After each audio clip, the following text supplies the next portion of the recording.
Hey everyone, it is time for me to start another campaign. And as you know, if you've watched the channel before, I've talked about some of the campaigns that I created and some of the ideas behind it and how I went about it.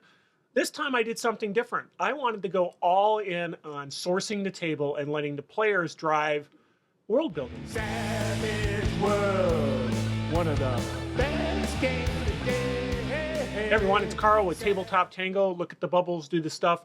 We're primarily in this for the likes and the subscribe, so if you could subscribe, that would be awesome because it's fun to watch the numbers go up and it makes it kind of worth doing. So anyway, what are we talking about today? So we're talking about world building and kind of how I went about it for a brand new campaign. And so I have a science fiction campaign. I just finished the Pathfinder campaign where the players saved the gods, destroyed the evil god, or defeated the evil god and his great army, and all great. And so now we wanted to do a science fiction campaign, and I wanted to really let the players drive sort of the world building, what things look like. So I wanted to do what we call sourcing the table, which is have the players provide the ideas for how things work. So there's really two kinds of sourcing the table. The first is within the adventures or within the world as you're playing the game, you ask players for details that are pertinent. For example, they walk into a bar. What might they see that's interesting? Is there a person that draws their attention? And let them kind of define that, which then drives maybe the narrative. The second is world building. And there's games that really focus on it. Savage Worlds and D&D and stuff like that don't have mechanics for it, but I thought it was really important to just try it out, really drop everything and let them do it. So why is it worth doing? Well, really it's player engagement. The players own the world. They created it, so they're bought in. They understand it more than if the game master had created it and was trickling out the details of the world. They kind of know it. They've internalized it. They've already understand it. It's the group that's coming up with ideas. So they're sharing things, they're bouncing back and forth, and so they're all bought into each other's stories. There's not one backstory that's more important than the other.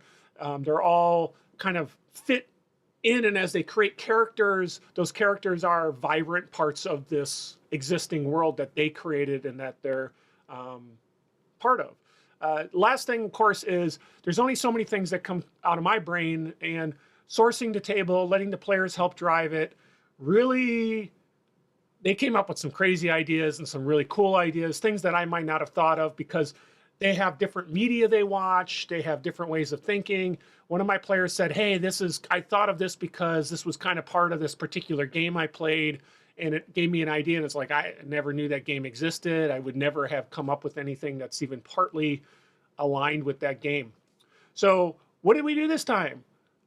All I did was I defined sort of the overall conceit. There was an empire, a galaxy-spanning empire that disappeared long time ago, and all they left was these gates. And actually, I don't even think I came up with the gate idea. I think one of the players threw that out early on in some of the discussions we had before we even decided that we were going to source the table. But they left these gates. And so during that period when the gates existed, but that ancient civilization did not, the different empires kind of formed, big empires that relied on the gates, and then suddenly the gates themselves disappeared. And that was the part where we started. It was like, okay, now it's up to you guys. And I started by giving them maybe 2 weeks before we did what I would call a session -1, which isn't quite a session 0 where you do character creation, make sure everybody's aligned, make sure that we're all on the same page as far as how we're going to run the game, lines and veils, all that kind of stuff. I call session -1 is that session where we are world building. And so before we even did that, 2 weeks before, I had the players start bouncing ideas. What do things look like? How many factions are there?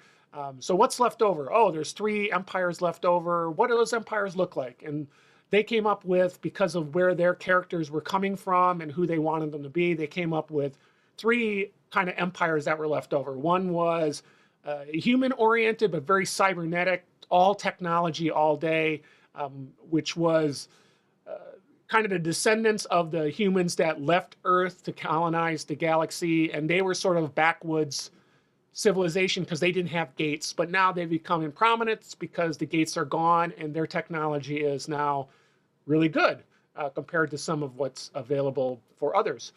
And then they came up with a second one, which was kind of a rock creature, and that came from one of the players wanting to play Grignac, I guess, from Galaxy Quest. They wanted to play kind of a rock creature that was made out of stone, and so they built out a civilization that allowed them to do that. And they came up with, there's 3 castes. There's the kind of the leader caste, which is scientists and that sort of thing, that are more brittle and are easier to hurt.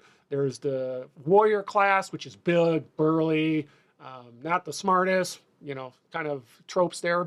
And then last, there was another caste that sort of was the worker bees, did the work, made things happen, and was the brawn of the society. They came up with all that on their own. I didn't do anything, and I'm already thinking, what kind of adventures could we have leveraging those 3 castes? So it was really cool. Like I said, I was really hands off. I was letting them run with it.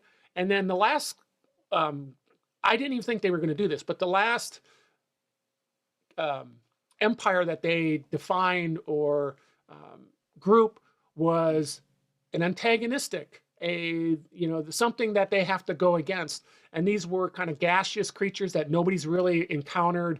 They come and they wipe out planets as they terraform them into what they need, which is like gas giant type stuff. And I hadn't even thought about that. I was thinking there's 3 of these factions. They're going to be kind of interacting with each other. The fact that they came up with a bad guy as part of their work and they made it mysterious, they didn't say, oh, we know everything about that and we're at war or whatever, was really cool. It may seem obvious that, hey, one of the factions should be the evil, but I never thought that my underlying meta plot would ever really have like a giant empire that was against the other empires. It really hadn't been crossing my mind. So doing that sourcing the table really helped come up with that. So the question then is, why did it work? Why did this particular piece, and then we're just starting the campaign. So we're in the process of doing session 0, session -1. So maybe it didn't work. I don't know. We'll see when we do the adventures. But why do I feel that it was working? Well, I think the first thing is I didn't have any preconceived notions of what things had to come in. So I didn't come in with an agenda. I came in and said, I'm going to weave a story or a tale, or maybe not. It's an A-team in space. It could be episodic, but I'm going to weave this all around what the players are coming up with, what their thoughts are, and what their desires are. And so it was easy because I didn't have any preconceived notions. I let them have their creativity fly. That may not work if you don't appreciate or you're not looking for too much input, like you just want a little bit of flavor that the players want. Well, then that gets more towards letting them build their backstory, which is kind of typical. This is really, they're defining the world, they're defining our galaxy as it exists today, and I'm okay with it. So only issue is, of course, if they get too crazy, which they were, and you have to sometimes help back them off. They were getting like a little too into the weeds, down the rabbit hole, and it's like, okay, you got to step back. You got to stick to the high level understanding. If you get too low level, it breaks the ability to create some adventures because everything's known and everything's like static now. And we almost got there with the race of cybernetic creatures where they had society and they had religion and they had everything all defined out. It still was only about 2 pages. And thank God one of the players decided they were going to take notes and capture this in a lore document, because I certainly wasn't at the time as all this was going on. But I looked at it and it's like, yeah, there's deep, it's really, but I can still do adventures that leverage this faction. I just have to keep it within the framework of how their government works, how their military works. And that wasn't too much, but it could be if they really define to the nth degree. So it's something to watch out. And so that leads me to some of the hurdles that you might run into. One of the first things is players might be super possessive and protective of the lore they've created. The folks that created the cybernetic society, if I start messing with that, they might get a little bent out of shape because that's not what they wanted. They saw that they already had a picture in their mind where this thing was going to go, and I twisted it. So that's a possibility. Some players may feel like they're secondary. So if there's a lot of back and forth and there's a lot of defining the world, but it's taken over by one or two people, like for example, the person who's writing the lore document, they might get into more of the prose and add more in than what the other players have described. And so suddenly now those players feel like they're locked into a story that they weren't, or a background that they really weren't looking for.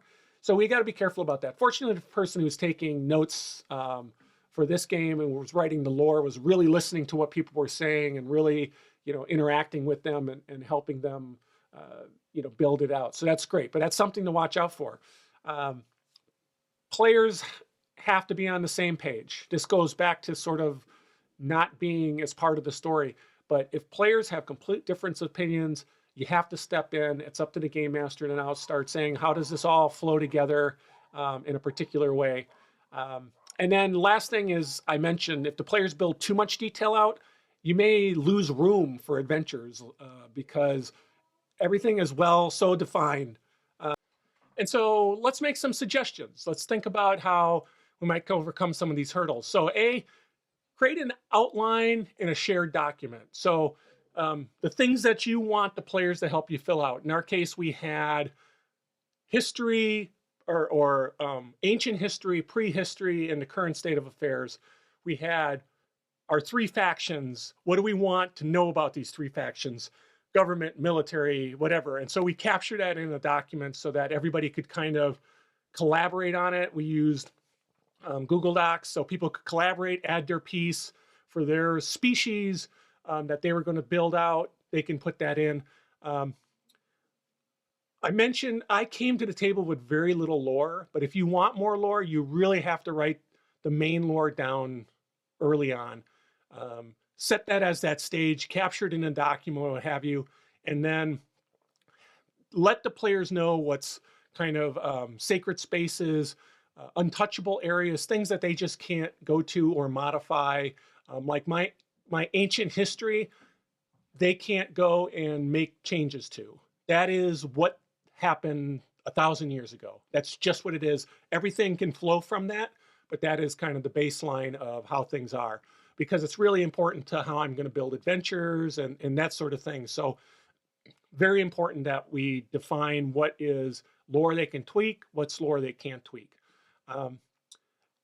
Develop a list of questions you want the players to answer. May seem kind of obvious, but just don't go into your session winging it, and know what you want to ask them. In our case, we wanted to know what the factions are. We wanted to know what were they about. I also had information about, well, what kind of ship do you have? What is it called? They wanted to be part of this group, to be a team in space. So this group called the Vanguard, or I think the Obsidian Vanguard, who was sort of a private detective doing jobs kind of group. And I was going to ask them, who's the leader? What's the structure of it? But they decided that they really wanted that to come up through adventuring, and they wanted to start before they really understood all this, or let me kind of define that. That came out of that discussion. And so if I hadn't had that list of questions, I might not even known to ask that this is something that they want or don't want. So have that list of questions that you want to go through, just like your session 0, right? You got a list of things that you want to make sure that you cover as you go through session 0. During the session, you are in control of the discussion. You need to define the dynamic. So if you, just like at the gaming table when you're running the game, people might want too much of the spotlight, too many ideas coming from one person, another's ideas being shouted down or not being heard. Make sure that you're reaching out and pulling ideas from each one of the individuals. And then make sure you summarize what you heard so that the person taking notes, or even if you're not taking notes, everybody's on the same page. So this species of trees that we had, that one of the players wanted to be, they wanted to be kind of a floral tree type creature, come from a planet where they've expanded their seed across the galaxy. So you find them in many places, but they don't really have an empire. Well, there was a lot of ideas going back and forth, and it could be this, it could be that, you know, looks like this, looks like it. And in the end, it was like, hey, this is this player's bailiwick. They're defining the lore here. Let them take the lead. And then they wrote it up into the document versus the person who was taking notes generally. So there's some things that can go wrong, but it's easy to get past those, I think. And if you allow the players to take control of, or take the reins in driving the world, they're so bought in, they're so excited about what they created, they want to adventure in this world that they made. There's danger, like I said, too much detail, going in a direction where you didn't have a narrative defined, but you know, go with the flow. You know, in my case, it's a space movie or a space game, so there's a lot of room for different stuff that can happen, even with them defining multiple factions. And then in the end, make sure that all the players are providing information, that they're part of the work, so that they feel excited about what they're doing and they feel like they can build a backstory around it. They're part of this universe that was created and they're not just secondhand citizens. So sourcing the table for world building, or even the other way, can be extremely rich, very fun. It's just, you just can get really into all the creativity that's happening from your players as they drive sort of the overall flair or feel or vibe of the world that you're trying to play in. So again, I'm Carl with Tabletop Tango. Look at the bubbles, do the stuff. Please like, we'd really like that. And please subscribe, we would really like that. And we will catch you next time in the next video. Thanks much. Savage World, one of the best games today. Savage World, Benny, enhance my play. Oh, Savage World, different setting.